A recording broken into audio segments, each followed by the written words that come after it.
সুতা আমদানিতে বন্ড সুবিধা প্রত্যাহারের সিদ্ধান্ত 7 দিনের মধ্যে কার্যকর না করলে কারখানা বন্ধের হুমকি দিয়েছে বস্ত্রকল মালিকদের সংগঠন বিটিএমএ।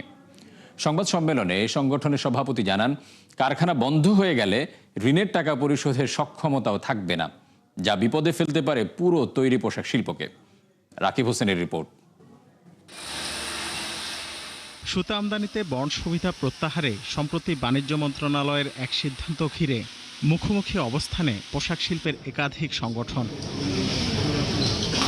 জানিয়ে এবার সংবাদ সম্মেলনে বস্ত্রকল মালিকদের সংগঠন বিটিএমএ।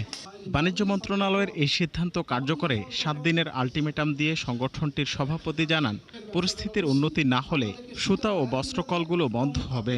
তখন উদ্যোক্তাদের ঋণের টাকাও পরিশোধ করার সক্ষমতা থাকবে না। আমার ফ্যাক্টরি বন্ধ করার ছাড়া কিচ্ছু নাই। আমাদের সমস্ত সম্পত্তি বিক্রি করে দিলেও আমরা ব্যাংকে দায় দানা শোধ করতে পারবো না।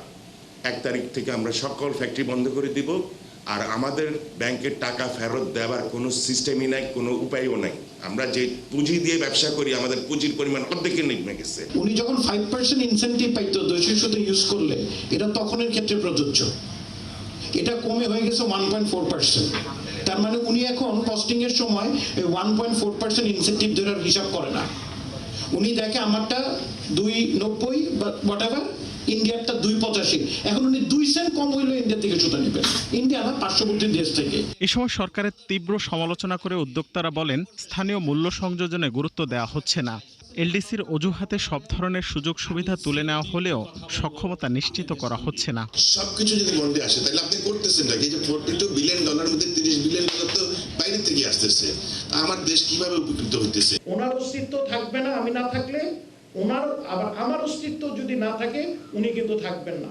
যে দেশে তুলা আছে, গার্মেন্টস, টেক্সটাইল, মেশিনারিজের ম্যানুফ্যাকচারার আছে, সেই দেশে এখনো সরকার তার টেক্সটাইলকে সর্বোচ্চ সাপোর্ট দেয়। বিটিএমের তথ্য মতে সুতার দামে প্রতিযোগিতা সক্ষমতা হারিয়ে দেশের 60টি স্পিনিং মিল বন্ধ হয়েছে। বাকিগুলো চলছে 50% সক্ষমতায়, আর অবিকৃত আছে প্রায় 12,500 কোটি টাকার সুতা। কাপড় চোপড় বানাইতে পারি। রাকিব হোসেন, 71, ঢাকা।